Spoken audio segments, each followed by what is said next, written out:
Just wanted to do an all signs message. One of the downloads I got was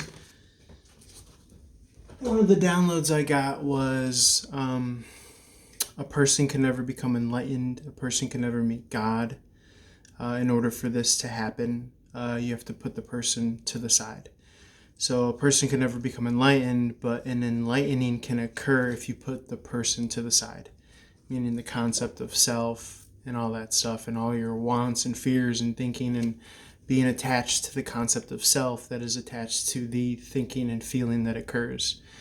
When you remain like the high priestess in this kind of removed state of observer, you see it come and go. That's what the high priestess is. And that's how she harmonizes between strength and wisdom. I mean, which are also kind of like, personal phenomena, like qualities and characteristics of the person. Um, and still, yet, wisdom, just like knowledge, is still conceptual. It's still within the arena of personhood and language. So we have to remember that there is a level beyond that. It's just pure being before language, before concept. You know what I'm saying? It's just that kind of emptiness where like the machine isn't moving forward anymore. That's where, and then we give labels to it like, oh, that's peace or whatever.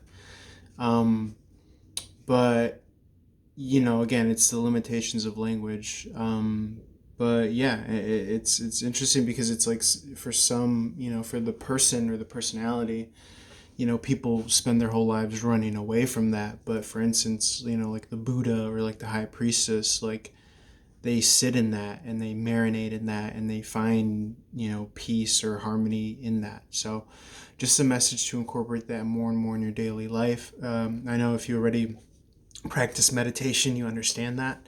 Let me see what else wants to come out. Just a daily message. Again, the Four Swords meditation card. I can't make this stuff up, people. This, the cards fell out. So very, very auspicious to have this moment of grace where the card of meditation itself drops out as we're talking about meditation. Very cool. And it's doubly cool because you got the Five of Pentacles in the reverse. This is going into the Church of Self.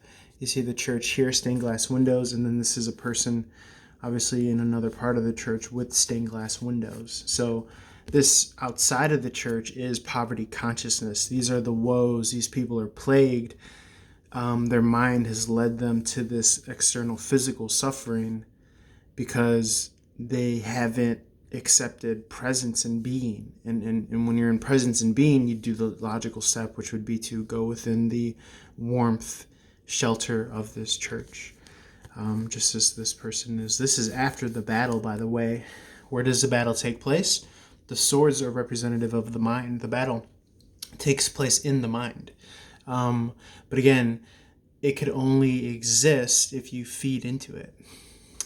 So, traditionally we understood this as this is a knight in shining armor, maybe one of the knight of cups or knight of pentacles, whatever. And after their journey or after their battle in medieval times, they would come home and rest on their coffin and reflect. But interestingly enough, the sword itself is not representative only of just the physical weaponry, but of mind as well. In the tarot, the swords represent thought, logic, and reason and all that stuff. So very cool, very cool. Going to the Church of Self is the message. And again, this doesn't just occur just by just through meditation. Sometimes we think we have to lock ourselves away.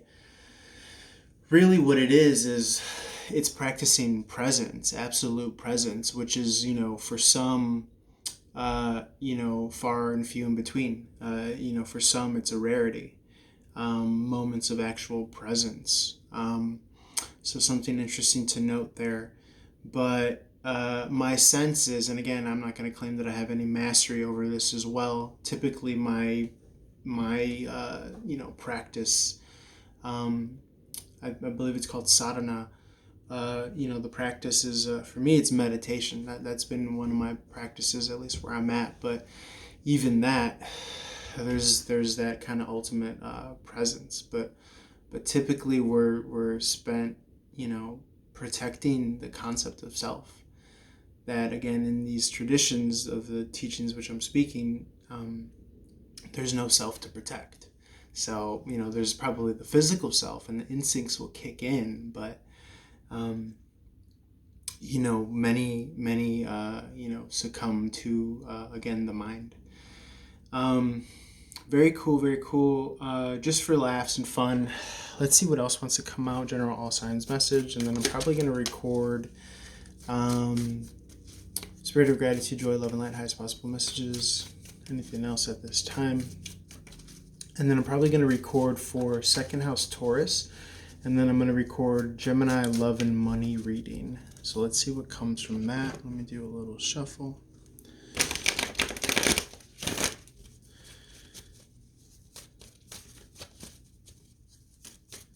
Let's see.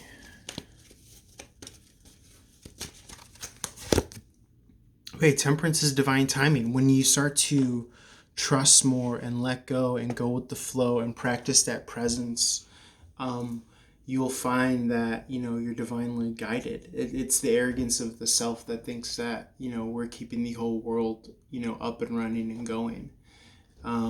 But, temperance is here to also confirm that there's something holding your sense of self, your sense of holding things up. There's something holding that up itself.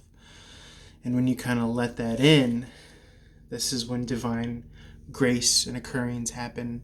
It comes from kind of being in that childlike state. Not, childish, but present, so to speak. It's literally a state of being. Children, I believe, before a certain age are in like theta state in their brain waves. So if you could imagine that, I believe people spend time in like alpha and beta. I think like beta is like a test-taking brainwave state. So it's literally like in your state of being.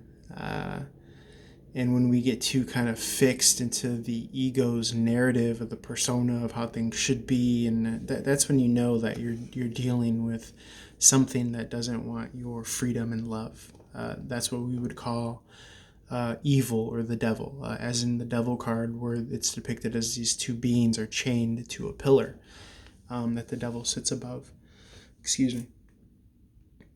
Literally not lighting their path forward. So very auspicious that the temperance card wants to come out here. Going with the flow energy, divine timing, trusting, all that good stuff. So I'm going to leave it at that. Beautiful, wonderful message to start the tarot reading day. And if you'd like a one-on-one reading, all my info's on the website link below. Please comment, like, share, follow, subscribe. What else can I say? Thank you, and I appreciate your time. Have a good one. Peace.